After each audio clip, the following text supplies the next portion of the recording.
कवे चारिका बहुजन हिताय बहुजन सुखाय।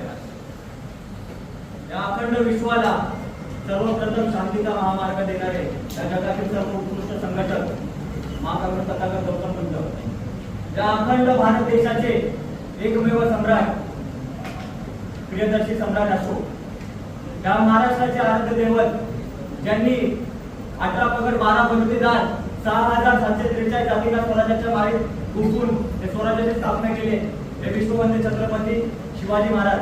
आणि त्या स्वराज्याचा वारसा 32 वर्ष तलवारीच्या आणि बुद्धीच्या जोरावर पेलवणारे छत्रपती संभाजी महाराज। स्त्री शिक्षणाचे जनक, स्त्री शिक्षणाचे आद्य होते आणि हा सर्व सत्यशोधक चळवळीचे संघटक आणि संस्थापक महात्मा ज्योतिबा फुले, माता सावित्रीबाई फुले, आरक्षणाचे जनक छत्रपती शाहूजी महाराज आणि भारतीय राज्यघटनेचे शिल्पकार महामानव बोधिसत्व डॉक्टर बाबासाहेब आंबेडकर, या सर्व महामानवांना आणि सर्व समाजातील एकूण एक महापुरुषांना मी वंदन करतो आणि माझ्या भाषणास सुरुवात करतो। सर्वप्रथम काल माता रमाई आंबेडकरांची जयंती झाली, आपण सर्वांनी पाहिजे त्यासाठी सर्वांना शुभेच्छा देतो। सुरुवात मी अशी करेन, धनसंपत्तीला किती महत्व द्यायचं ज्याचं त्यांनी आपापलं ओळखायचं असतं, हे धनसंपत्तीला किती महत्व द्यायचं हे ज्याचं त्यांनी आपापलं ओळखायचं असतं, हे जर माता रमाईनं वेळेत ओळखलं नसतं तर या भारत देशाला संविधानच मिळालं नाही।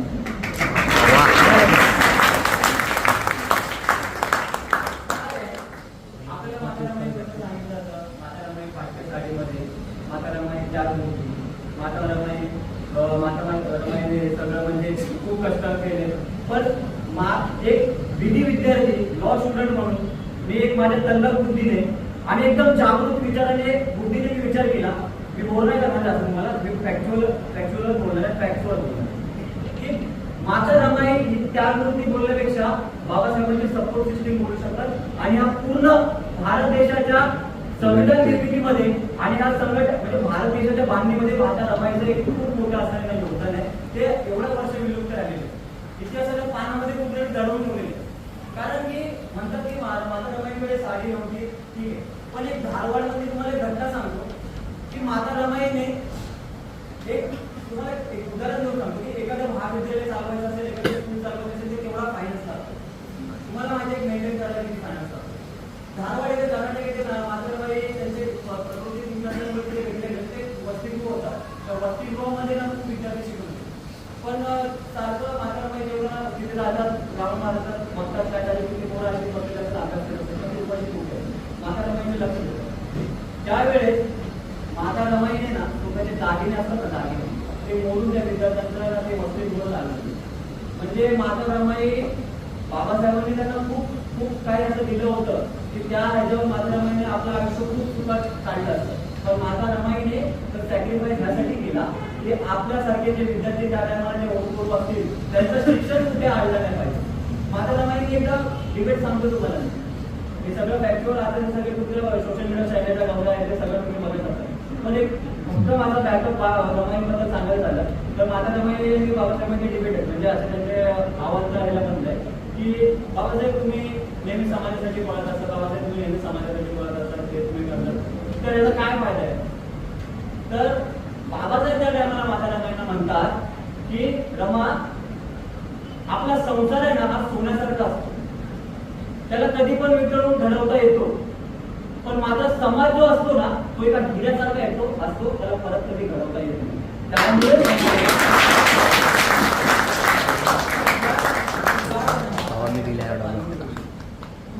आपण माता रमाईची जयंती घेतली, ज्यांनी कोणी ऑर्गनाइज केलं तर आंबेडकर सॉफ्टवेअरवर खरंच अप्रिशिएट करतो की ना, ही खूप महत्वाची गोष्ट आहे, कारण की सर ही गोष्ट सांगण्याचं तात्पर्य एवढं आहे की याच्यामध्ये खूप असं मोठं योगदान आहे।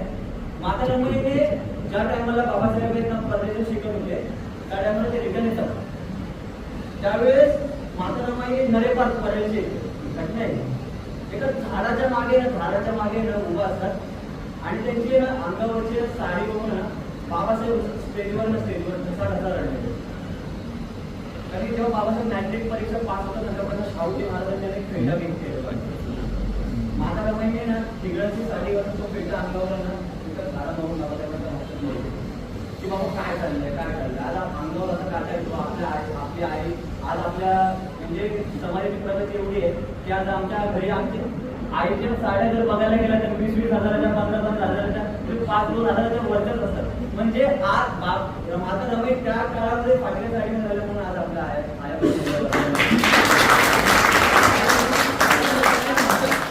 त्याच मूर्ती हे मी तर म्हणतो ना सशक्त मूर्ती म्हणून ना त्यांची कल्पना केली पाहिजे. त्याच मूर्ती ठीक आहे, मी बोलतो त्याच मूर्ती, कारण की आपण विधी विद्यार्थी आपल्याला सगळे फॅक्ट काढायला पाहिजे की बाबा काय काय केलं काय काय नाही.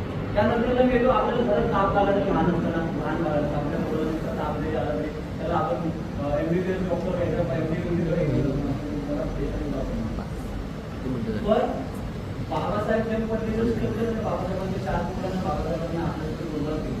फक्त बाबासाहेबांनी कुर्बान केली बोलतो ते रमायची पोरं त्यांच्या पोटात जेवढा काळ बाबासाहेब त्यांच्यावर नंतर आले त्याचे 9 महिने एक्स्ट्रा त्यांच्या दोन माता रमाई समाज 4 पोरं असेल मरताना बघणं ही गोष्ट काय असेल. अजून तर माझं लग्न झालेलं नाही तिथं मी फील नाही करू शकत, पण इथे बसलेले माझे जे वरिष्ठ जे आहेत ते म्हणतात की आपली पोटची पोरं आपल्या डोळ्यात एकच मरतात की उपचार करायला खिशामध्ये पैसे एवढंच नाही तर कफन अंत्यविधी करायला सुद्धा नव्हता. म्हणजे एवढ्या परिस्थितीमध्ये माता रमाई राहिल्या. लास्टला चांगलं एवढं सांगतो की बाबासाहेबांनी पण त्यांची जिम्मेदारी पार पाडली. बाबासाहेबांनी त्यांच्या प्रोफेशनल लॉ प्रॅक्टिसमधून आणि त्यांच्या शेअर मार्केटच्या कंपनीमधून जे काय त्यांनी इन्व्हेस्टमेंट केलेल्या जे काय त्यांनी जे मेहनतीच्या पैशाने आपलं माटुंगाईने आपलं राजगृह घेतलं. माता रमाईंना त्यांनी जिम्मेदारी ते पुस्तकासाठी जरी बांधलंय बाबासाहेबांनी ग्रंथालय बांधले तर बाबासाहेबांनी पण त्यांची जबाबदारी पार पाडली. त्यांच्या प्रोफेशनल प्रॅक्टिस म्हणून बाबा साहेबांनी त्यांना राणीसारखं ठेवलं. ही पण गोष्ट तुम्ही म्हणजे बाबासाहेब आंबेडकरांसारखा महापुरुष बनण्यासाठी ना माता रमाईसारखी पत्नी असली पाहिजे. एवढंच मी इथे बोलतो आणि इथेच थांबतो. सर्वांनी मला इथे एवढं वेळ ऐकलं त्याबद्दल सर्वांचा आभार मानतो. सोनेल मॅडमचा पण आभार मानतो की त्यांनी मला इथे बोलायची संधी दिली. धन्यवाद.